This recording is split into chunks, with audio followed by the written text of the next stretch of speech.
Buenos días a todos. Vamos a esperar un poquitín, quizá un minuto, ¿vale? De cortesía, un minuto o dos, porque yo creo que están incorporando personas al webinar y comenzamos enseguida, ¿vale? Vamos a esperar un minuto.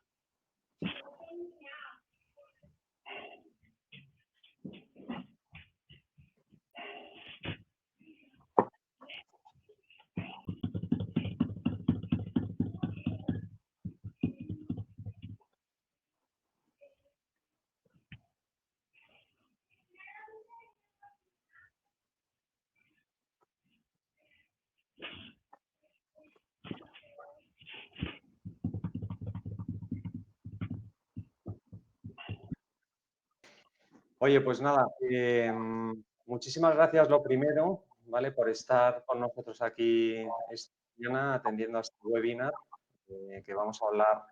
Lo hemos titulado 3 meses gestionando la liquidez y la solvencia por el COVID-19. Vale, bueno, en primer lugar me voy a presentar, aunque la mayoría de vosotros me conocéis. Soy el responsable de Advisory Madrid en Grant Thornton y además soy el responsable del área de valoraciones. Os voy a presentar a las personas que van a protagonizar este webinar, que son fundamentalmente Carlos Asensio y Javier de la Fuente.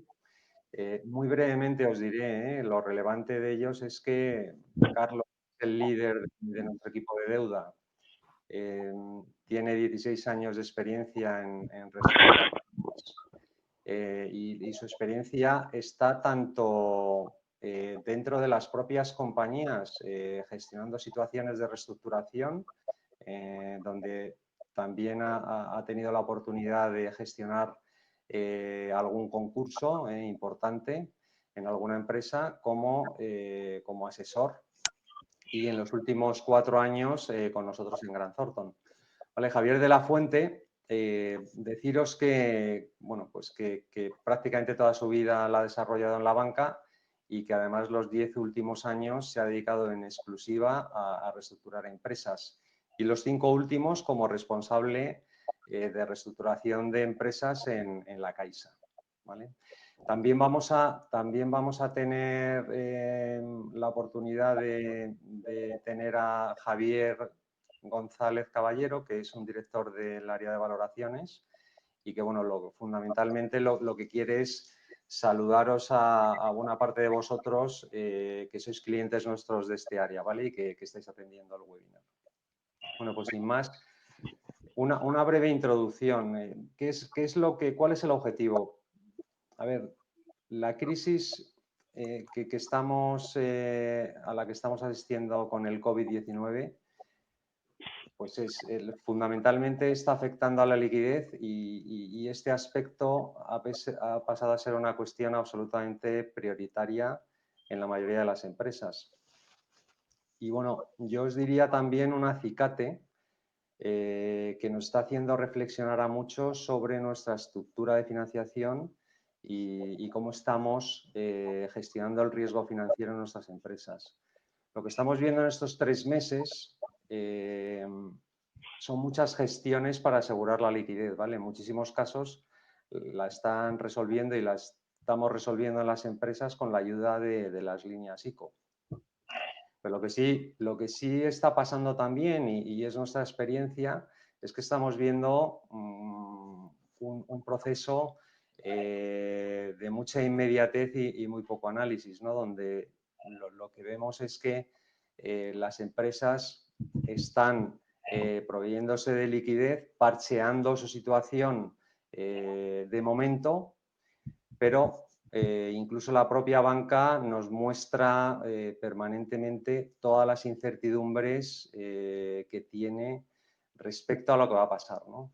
Entonces lo que ahora mismo queremos transmitir o queremos comentar y compartir con vosotros son reflexiones de ¿ahora qué, no? Y ahora, ¿qué toca hacer, no? Sabéis que a partir de septiembre hay que empezar a devolver la deuda de las líneas ICO que se han estado solicitando y, bueno, pues surgirán reflexiones y preguntas que tenemos que hacernos y que si las tenemos resueltas, evidentemente, bueno, pues yo creo que tendremos hechos nuestros deberes, pero si no las tenemos resueltas, yo creo que es un buen momento ahora, antes de esa fecha, para reflexionar, ¿no? Preguntas como, oye, ¿tengo garantizada mi financiación de circulante? ¿O he blindado mi corto plazo? ¿Es conveniente recalendarizar el largo plazo?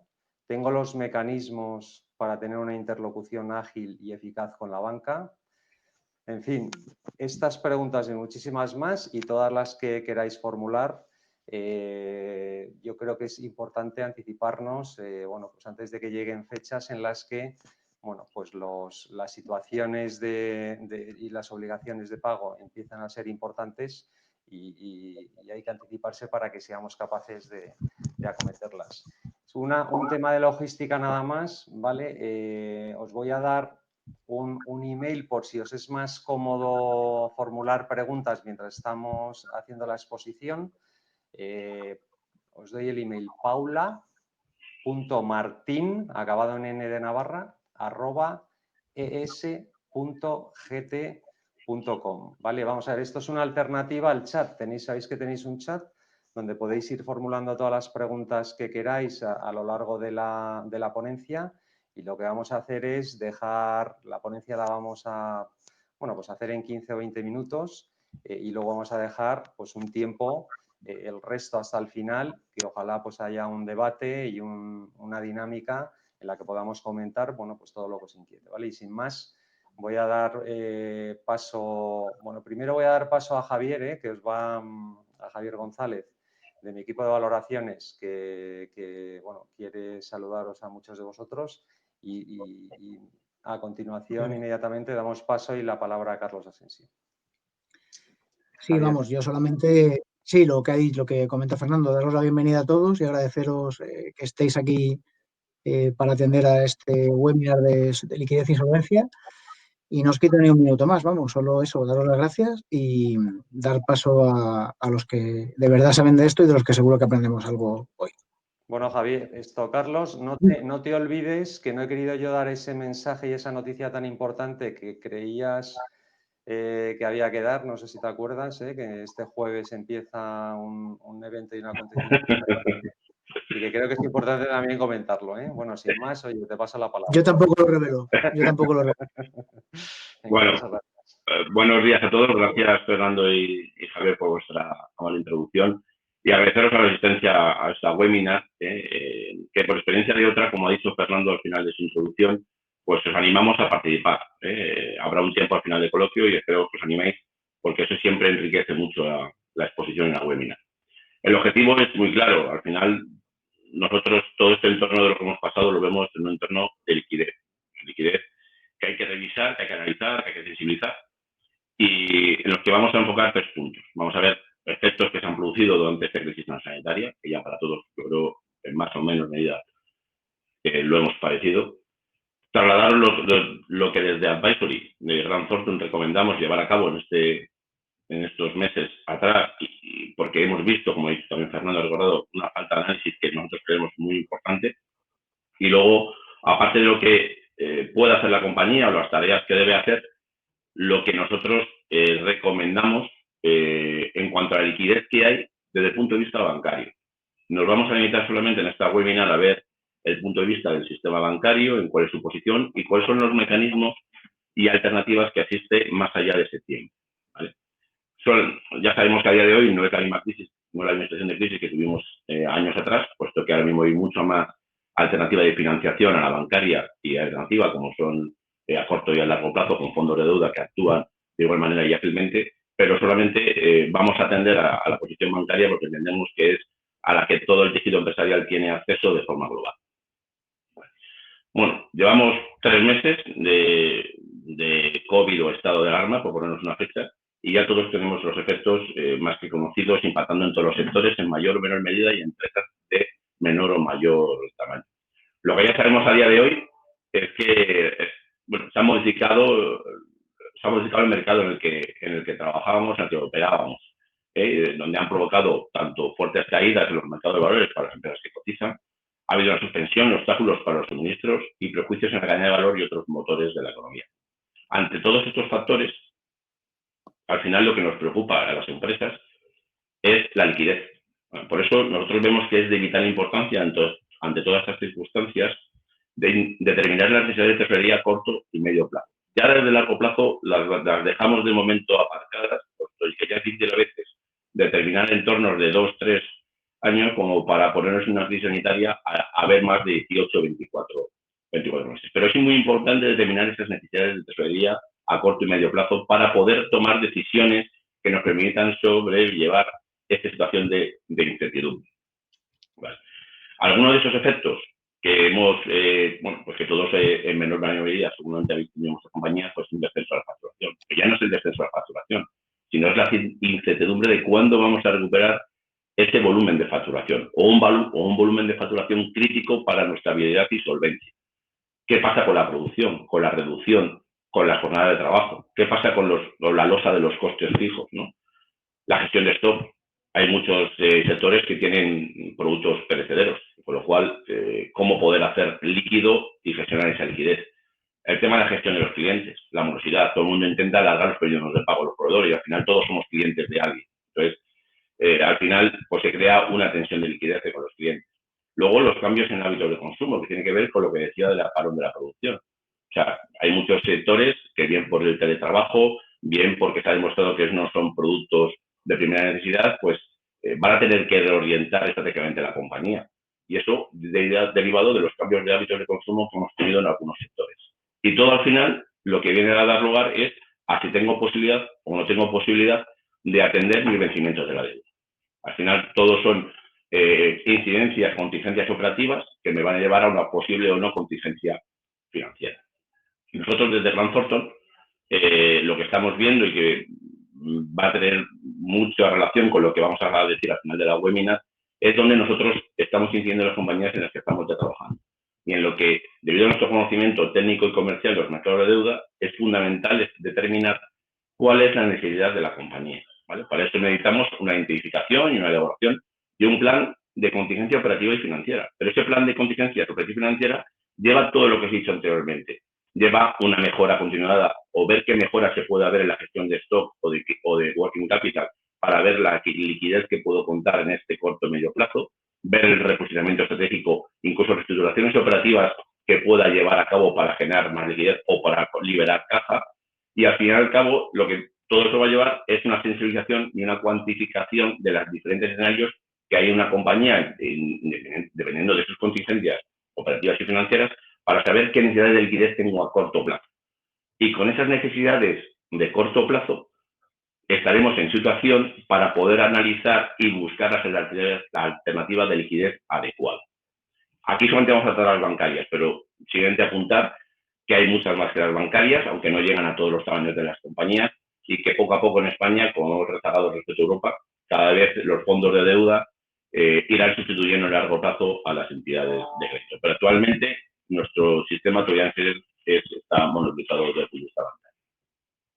Ante esa situación, y aun haciendo nosotros las empresas esa evaluación, ese análisis, ese plan de contingencia y esa liquidez, la siguiente pregunta es, ¿dónde puedo obtener liquidez? ¿Qué está pasando en los bancos? ¿Cuál es la situación del sistema bancario? ¿Es suficiente lo que me han dado el ICO? ¿Es oro todo lo que reluce?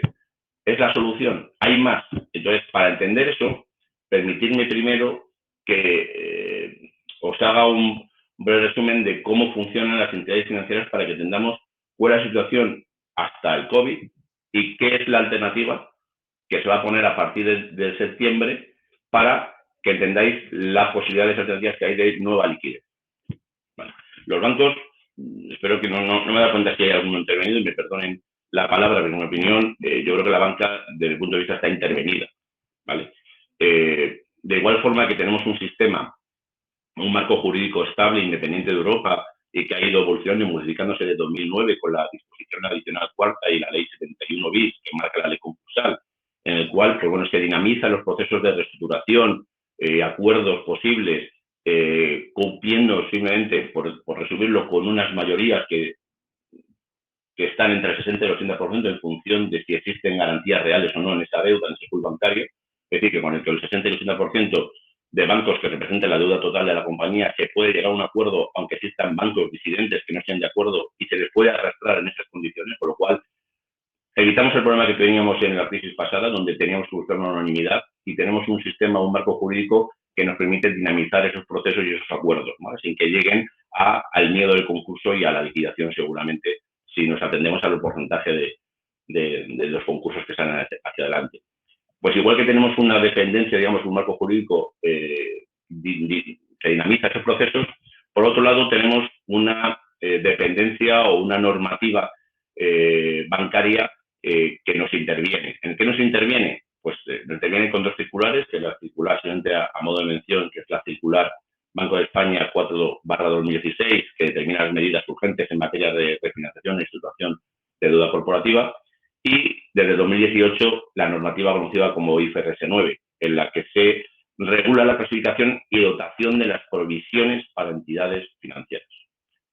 Estas últimas dos circulares, circular y normativa, es la que volatiliza la maniobrabilidad de los bancos. ¿En qué sentido? Primero, en 2018 teníamos una normativa en la que las dotaciones de las provisiones de los bancos se dotaban en función de una pérdida cierta, es decir, un impago real. A partir del 2018, las entidades financieras tienen que regular esa clasificación y dotación de provisiones en función de una pérdida esperada. Ese cambio de cierto a esperado es lo que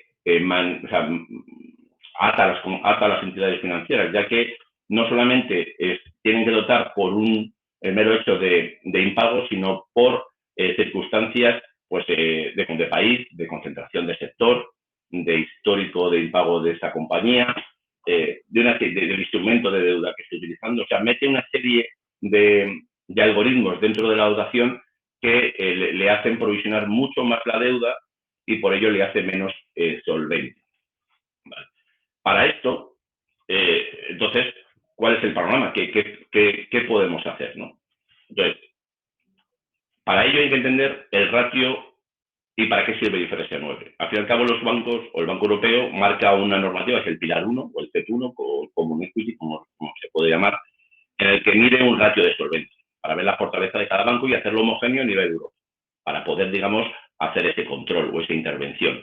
Y lo que marca es un ratio en el que simplemente divide pues, las disposiciones líquidas o cuasi líquidas o reservas o resultados redistribuidos de los bancos y respecto a cuáles son los activos, pero los activos ponderados por su riesgo, ¿vale? Y aquí eso es muy importante, porque los activos ponderados por su riesgo quiere decir que de los activos, que no son más que el cómputo global de préstamos y créditos, tanto a particulares como a empresas, se le asigna una probabilidad de default, ¿vale? O una provisión o un fallido. Y entonces, esos activos, que pueden ser 100 millones lo que tenga un banco, pues en función de la probabilidad que le des a cada uno de ellos, 0 siendo el más bajo y 100% el más alto, puede ser que tu denominador pues se deteriore en función de esa pérdida esperada que tú regules en los activos que tienes, ¿vale? Porque ya no es un tema de impago, es un tema simplemente de circunstancia coyuntural, crisis financiera, crisis sanitaria, lo que puede dotar a ese ratio una incertidumbre de cumplimiento. ¿Por qué de cumplimiento? Porque no puedes dar el porcentaje que quieras, porque las distintas basileas que han ido desde la crisis han ido aumentando ese coeficiente, ese ratio para aumentar la solvencia y fortaleza bancaria hasta situarlo en un 8,75. ¿Vale? Si bien los bancos españoles están por encima de un 11%, que no está mal, no es de las mejores medias europeas, pero no está mal, cumple con los test debidos, digo, en una crisis sanitaria podría o no ser suficiente. Y esto es lo que, digamos, ha chocado de frente a la hora de afrontar el COVID. ¿Por qué? Porque el Banco de España ya citaba en enero, oye, las reservas que tienen, no reservas, porque liquidez hay mucha, sino la posibilidad de dar o de deteriorar su clasificación de deuda por parte de las entidades está en torno a 28.000 millones. Para seguir cumpliendo esa intervención, ese ratio que hay que cumplir. Pero 28.000 millones chocaba con la estimación que hacían de necesidades de liquidez para las empresas y particulares, eran 150.000 millones. ¿Qué hacemos? Ante la inmovilidad del sistema europeo en decidir cuál es la mejor alternativa, pues ahí nace el ICO. ¿Vale?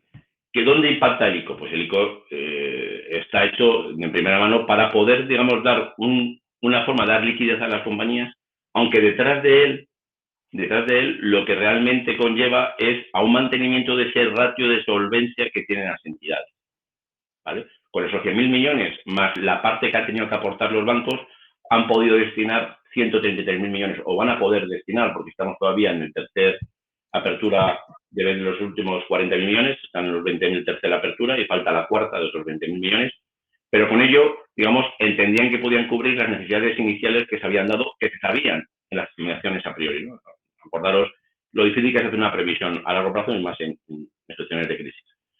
Pues en esa situación, digo, los bancos han ido a dar liquidez bien en préstamos, bien en renovación de posiciones a corto plazo, para intentar seguir con su actividad, es decir, que la parte del ratio y la parte operativa pues sigan teniendo actividad y ganen sus resultados y sus reservas y sigan manteniendo ese ratio, y por la parte de abajo que al menos los créditos o posiciones que tienen deudoras acreedores por parte de las empresas no se deteriore, puesto que con esa liquidez se va a mantener el repago habitual de la deuda que tienen las compañías. Ahora bien, ¿es la única ayuda? ¿Eso es todo lo que vamos a tener por parte de la banca? Pues después de muchos idas y venidas y ver cuál sería la mejor solución, lo que se ha adoptado por parte de, ya que el Banco de España volvió a hacer una estimación y muchas asociaciones económicas, incluso el gobierno, de que hay un agujero de 450.000 millones realmente de financiación global. Y eso no hay forma de atenderlo con una nueva tanda de ICO. Entonces, ante esa situación, el Banco Europeo va a relajar o ha decidido relajar la dotación o la aplicación de esa normativa de dotación de provisiones. ¿Por qué es importante? Porque, bueno, en la medida que ya la primera medida es, oye, todos los préstamos que tengan aval público no se provisionan en la parte de riesgo que incurran los bancos. Ya sabemos que los bancos en los ICOs pues han tenido que asumir al menos un 20 si son préstamos o al menos un 40 si son renovaciones, ¿no? Pues en ese 20 o 40% de exposición de riesgo, pues de estar por tener un aval público, le exime de la norma de IFRS 9, con lo cual, pues oye, mantiene el ratio de solvencia intacto. Y por otro lado, le va a eximir hasta en un 70%, de dotar las provisiones que le obligaría a dotar la normativa IFRS 9, con lo cual inmediatamente lo que se abre es una ventana de liquidez, porque yo os he dicho que liquidez existe y liquidez necesitan las compañías, pero no es suficiente lo que se ha hecho con el ICO. El ICO ha creado un efecto placebo porque al final, dando una carencia al que menos de 6, al que menos de un año en préstamo y en pólizas 3 años de vencimiento, de estabilidad, pero no quiere decir que tu vencimiento de la deuda actual pues pueda seguir acometiéndose con una bajada de actividad, porque en función de los sectores que tengamos, pues vemos una recuperación más a corto plazo, más a medio o más de hacia el año que viene, a mediados del año que viene. Con lo cual ese ICO es un efecto placebo en el que vas a tener una bolsa de liquidez a día de hoy, pero no hay que dormirse. No hay que dormirse porque nadie sabe cómo va a venir la recuperación en los próximos meses. Ante esa situación y una previsión de que pueda existir más necesidad de liquidez, se abre esa ventana de eximir de cumplimiento a los bancos la normativa de IFRS 9, lo que permite que ese ratio de 11% de media que tienen los bancos españoles pueda bajar, incluso llegado el caso hasta un 4,75, si fuera el caso, incluso en la dotación, es decir, que al menos el 70% está exento de la normativa y que el 30% que impacte le pueda bajar hasta un 4,75.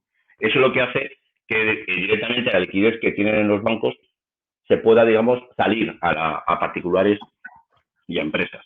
Y eso es lo que a partir de, digamos, del 30 de septiembre, ante el miedo de que el ICO le pedía a la banca que manteniese sus posiciones hasta el 30 de septiembre, pues ese circulante que es vital para las compañías, porque el largo es fácil de refinanciar, pero el corto es imprescindible mantenerlo, ha sacado esa relajación de la normativa para poder dar liquidez de dos maneras. Bien, dinero nuevo, como está haciendo el ICO, dinero nuevo. Segundo, liberando, bien por ahorros en el tipo de interés, porque los tipos van a seguir en su recorrido bajista y seguramente son más bajos que muchas estructuras o sindicatos o club deal que tengáis en vuestras empresas, con lo cual va a haber un ahorro desde el punto de vista de intereses y va a haber una liberación en cuanto a carencias o extensión de los plazos de la deuda actual. Con lo cual, lo importante, pues hemos tenido un ICO de liquidez, como dijo Fernando en la introducción, pues que ha producido un placebo, el exceso de liquidez inicial, pero que no es suficiente, no va a ser suficiente porque la recuperación o la sensibilidad de recuperación y de estabilización de nuevo de las facturaciones y la caja no es tan sencillo de evaluar.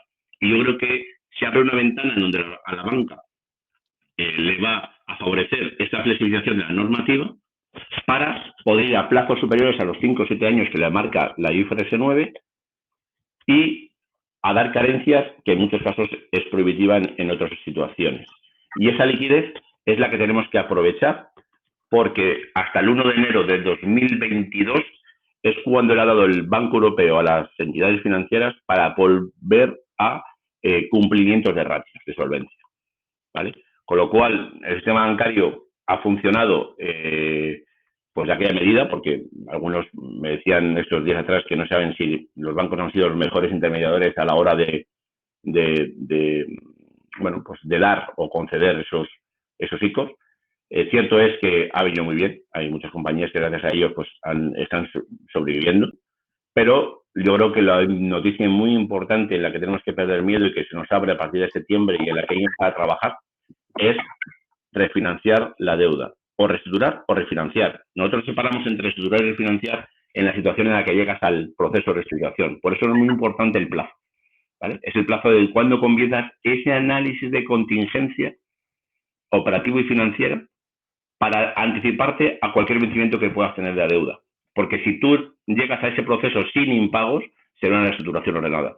Si llegas con refinanciaciones, tendrás más, digamos, una situación ya de entrada de que ese 30% que no pueda cubrir en provisiones le aporte riesgo, le pone devaluación o clasificación de mora en los riesgos de las posiciones, aunque sea en un 30%, ¿no? Con lo cual, es una ventana que es la única que vamos a tener desde el punto de vista del sistema bancario, que es muy importante. Y yo creo que os animo a todas las compañías a que hagáis ese plan de contingencia operativa y financiera, a que evaluéis las necesidades que tengáis y a que veáis la estructura adecuada de deuda que necesitáis para los próximos 18, 24 meses, ¿no? Para esas reestructuraciones o refinanciaciones no son fáciles, es decir, que tienen un plazo, tienen una forma de operar, tienen unos requisitos y exigencias.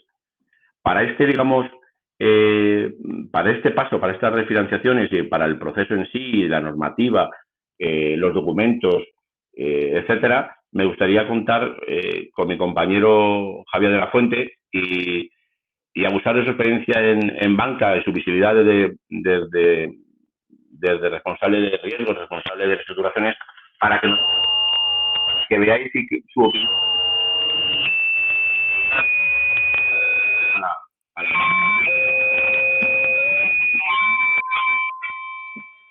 Hola, buenos días, ¿qué tal estáis a todos?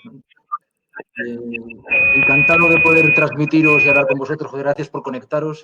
Yo tengo de formación bancaria, joder, llevo en Gran Thornton menos de un año, pero los últimos 30 y muchos he estado en Caixa y cuando dejé de estar en Caixa era jefe de riesgos del Banco Malo y me dedicaba a reestructurar. Los últimos 11 años me he dedicado solamente a reestructurar y sigo teniendo de formación bancaria. 4 pinceladas porque creo que Carlos, Fernando y Javier han trasladado, digamos, muy eficientemente lo que queríamos trasladaros.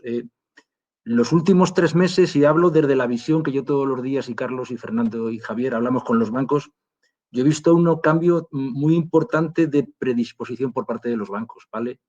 Yo soy un convencido de que la banca está intervenida desde el año 2016 por lo menos, ¿vale? Muy regulado por IFRS 9. Los procesos de reestructuración están ceñidos a departamento de recuperaciones, con lo cual hasta el 18 de marzo era especialmente complejo y normativizado, y lo que estamos viendo es que todos los departamentos de los bancos están cambiando la estructura. Quien va a empezar a decidir son la gente de admisión, que es mucho más razonable bajo mi punto de vista, porque lo que ha hecho el COVID es que la regulación de IFRS 9 sea menos restrictiva y las reestructuraciones de los bancos durante este proceso no provisionen. Con lo cual esto ayuda a las empresas a reorganizarse. Luego el artículo 71 ley concursal que ayuda a los bancos que no estén en disposición de apoyar a las compañías a ayudarles por arrastres. Hace que tengamos una oportunidad muy importante de poder reestructurar la deuda, ¿vale? Desde el punto de vista bancario, lo que siempre se ha querido es un proceso organizado con un pool global, que todas las empresas financieras sufran lo mismo, pero adecuados, digamos, a través de las normas del artículo 71 de la ley concursal, ¿vale? Que siguen solamente 3 cosas, que es que se firme en documento público, que haya un porcentaje de mayorías y que haya un plan de negocio revisado por un experto independiente, lo que se llama un IBR. ¿Qué hace un IBR? Una IBR analiza la necesidad de la compañía de mantener un circulante, que es imprescindible. Me acuerdo que en los 2009, 8-9, que yo llevaba todo, llevaba inmobiliario y no inmobiliario, lo que la banca hacíamos era dar plazo y cortábamos circulante. Obviamente las empresas se morían, las empresas no aguantaban. El IBR lo que hace es dotar de un circulante estable de al menos 3 años, con lo cual la compañía tiene viabilidad desde el punto de vista de la financiación de corto y adecúa lo que se puede pagar, lo que da el plan de negocio de la compañía, con un coeficiente, digamos, de tranquilidad. La banca no puede permitirse que no paguemos o que no se pague una reestructuración porque vuelven las provisiones. Yo que os animo a que analicéis vuestras compañías, a que las reorganicéis, que no es malo para la banca, que lo hagáis antes de tener un problema, ¿vale? Porque la legislación ahora es muy liviana, los bancos están preparados hacia ello, ¿vale? Y ha habido una época, como habéis visto, de acopio de liquidez ante pánico y muchas veces lo que se ha hecho es esperar a septiembre, a enero del año que viene o cuando pase un año del ICO para ver lo que pasa. No es lo mismo ir a los bancos de una forma ordenada, regulada, con la globalidad y proponerle vosotros una estructura que lo hagan ellos. Es mucho más lesiva. Con lo cual, lo que también tenéis que tener en cuenta es que hay una incertidumbre adicional que es cómo va a acabar la banca. La banca vamos a tener dentro de 8 o 10 meses los mismos interlocutores, va a haber fusiones, ya sabéis que fusión significa reducir el riesgo y al final, si puedes con estas normas actuales reestructurar, reorganizar, estás tranquilo, adecuando el largo con lo que puedas pagar y asegurándote el corto, es lo que yo haría. O sea, yo os animo desde mi visión bancaria a cuanto antes dar una vuelta a vuestras necesidades de circulante, a blindarlas, a organizar el largo y pensar que a partir de septiembre, octubre, va a empezar a haber problemas porque lo que ha hecho la banca es, y depende el sector y el segmento, dar ICOs para cubrir problemas de corto, reponer o rehabilitar o mover, renovar el circulante a septiembre, con lo cual la que se avecina es complicada. El anticiparse es muy importante, a la banca que se mueve por provisiones, si se lo damos hecho, pues es mucho mejor, y lo que sí os animo es no hacer una reorganización a nivel bilateral, sino hacerla a nivel globalidad de bancos. Oye, casi paso a vuestras preguntas y a vuestra disposición para lo que necesitéis. La aparición que he tenido antes, que no ha sido casual, me ha aparecido en pantalla.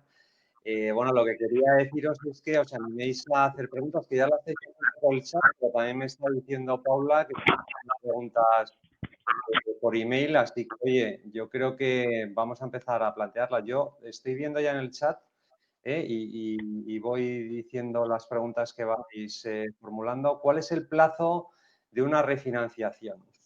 Pues mira, Fernando, el plazo va desde 3 meses a 2 años. A algunos que he visto que les hemos sufrido, que hemos trabajado con ellos, yo desde Caixa y Carlos desde el otro lado, pues un IBR que es imprescindible para hacer un proceso puede tardar 3-4 semanas y los bancos suelen tardar un mes, entre 1 y 2 meses en poder firmar la operación. Lo que es importante es decir que el IBR, al que estamos nombrando como revisión independiente de negocio, la tiene que hacer un externo a la compañía y que actúa en posición de asesor de los bancos. ¿Vale? Entonces, para que lo tengáis en cuenta, que no vale presentar por parte de la compañía cualquier plan que no esté válido por un externo independiente. Tiene que ser, digamos, empresas, lo cual obviamente Grant Thornton está, que esté homologada por los bancos. Nosotros como Grant Thornton tenemos estructuras ahora mismo en casi toda España, ¿sabes?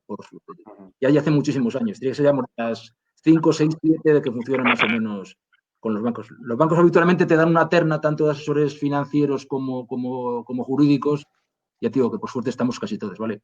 Son revisiones que hacen, son planes que hacen las empresas que renovamos, vamos, que revisamos nosotros. Vamos, ya te digo, entre 3 meses y tiempo. Muy bien. Lo muy importante, Pues, Fernando, perdona, una vez que se inicia un proceso, ¿vale? Una de las funciones del experto independiente es estabilizar las líneas del circulante de ese momento, ¿vale? Lo que no se puede permitir en un proceso es que los bancos corten el circulante durante la negociación, ¿vale? Correcto. Otra pregunta que nos plantean, y dice uno de nuestros clientes, mi negocio está sufriendo la crisis moderadamente.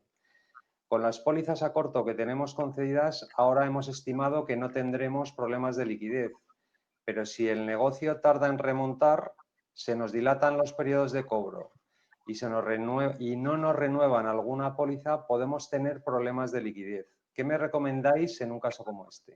Fernando, yo a todos les recomiendo que analicen cómo ven ellos el corto y el medio plazo, ¿vale? Y ante la más mínima duda, traten de estabilizar el circulante. La forma de estabilizarlo es empezar un proceso de reestructuración, que no es malo, y con eso se garantizan la renovación de las pólizas al menos 3 años. 3 años. Correcto. Otra pregunta que nos formulan es, ¿qué bancos en España veis en riesgo? ¿Sabadell? Pregunta del millón esta, ¿eh? Eso es muy difícil. Que lo conteste Carlos, que yo soy bancario. Tiene situaciones hay muchos, es decir, que no están exentos ni grandes ni pequeños. De hecho, en España, no el banco más grande es el que tiene mejor test de estrés. Es decir, que no por ser grande estás bien preparado.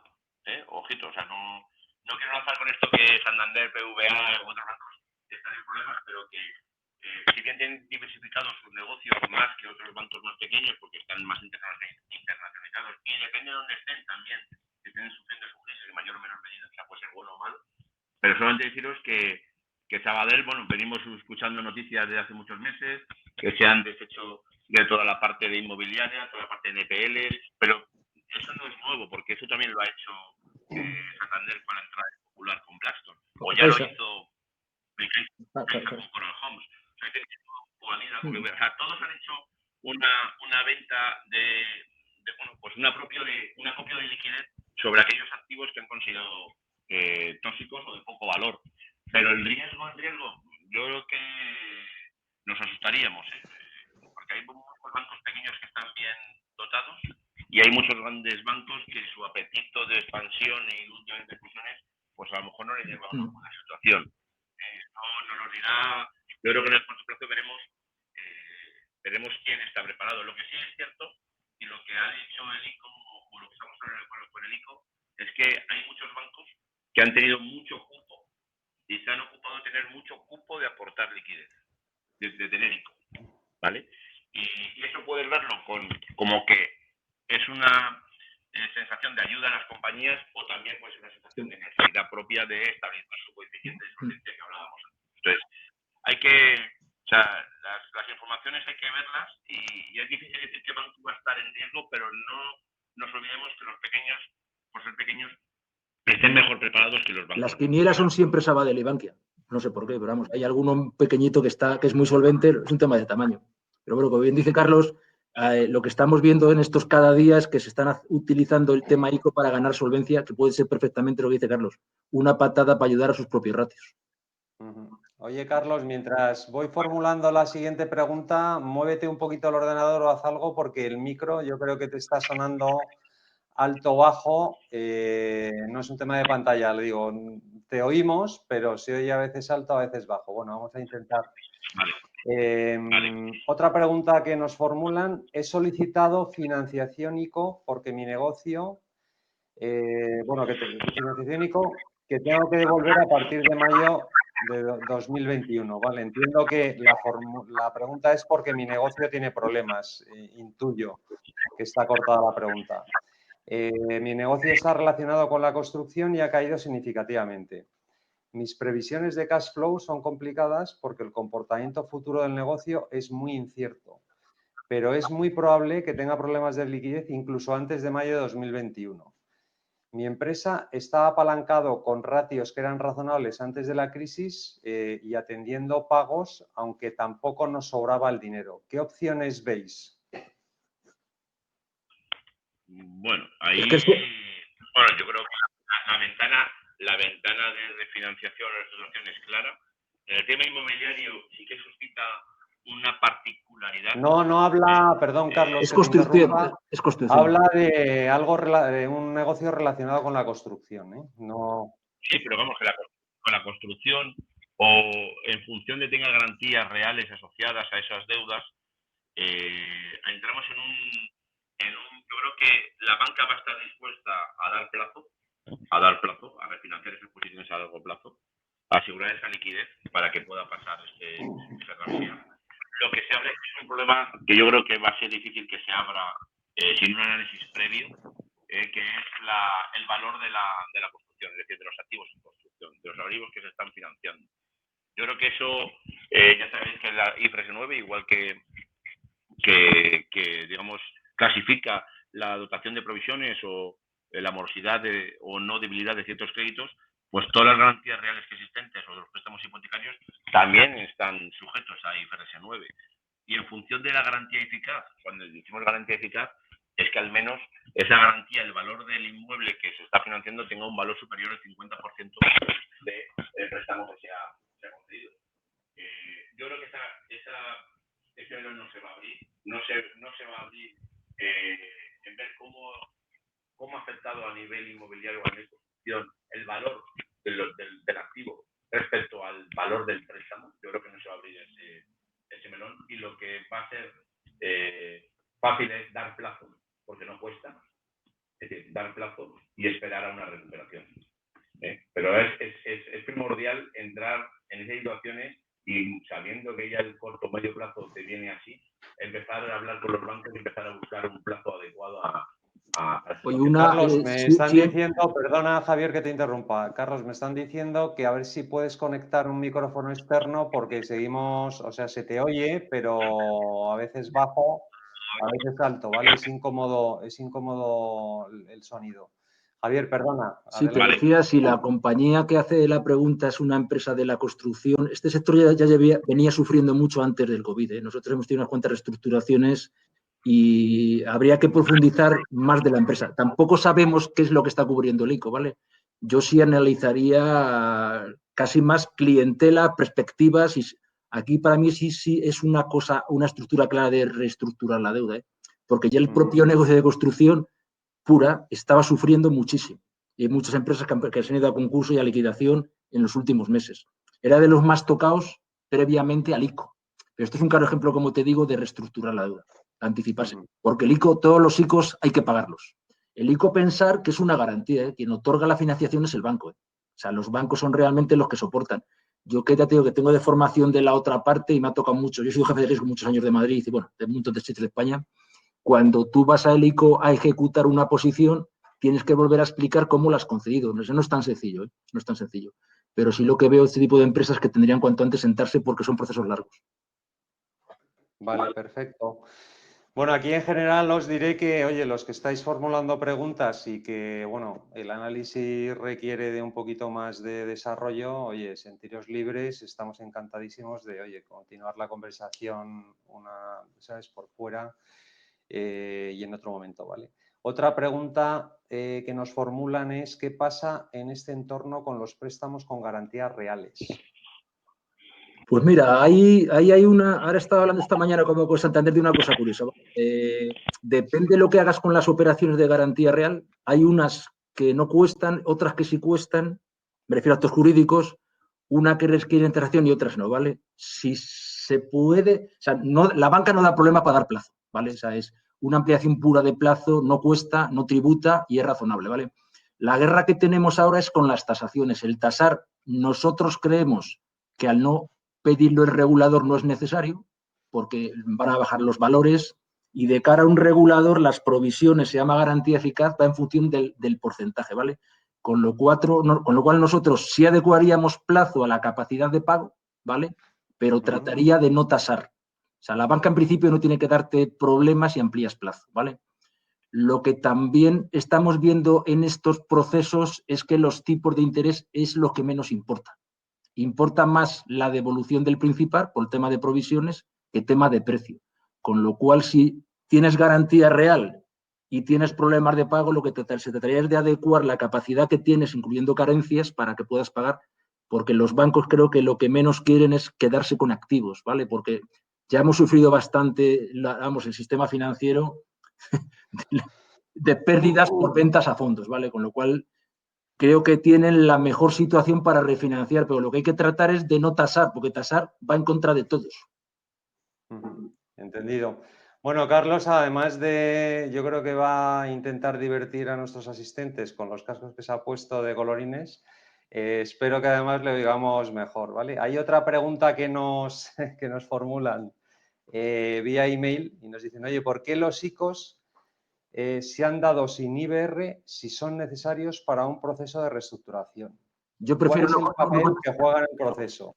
Yo creo que ha sido por la... ¿Me escucháis? Sí. Además nos hace gracia. Sí, para nada, pero he tirado de los recursos de estar en casa. Yo creo que los ICOs lo que querían es una inmediatez y por eso no han entrado en un proceso global que sería lo lógico que era refinanciar, que es lo que Javier ha comentado. Los procesos tienen que ser refinanciados de forma global con todas las entidades que forman tu pool. Y aquí lo que han buscado es la inmediatez.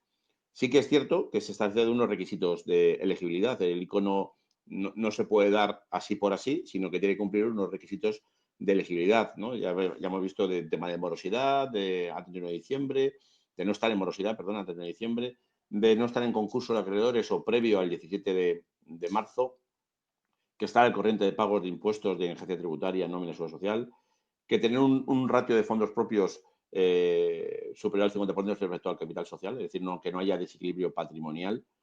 Y al fin y al cabo, estos requisitos es lo que ha determinado que cumples o no los requisitos para que te conceden un ICO.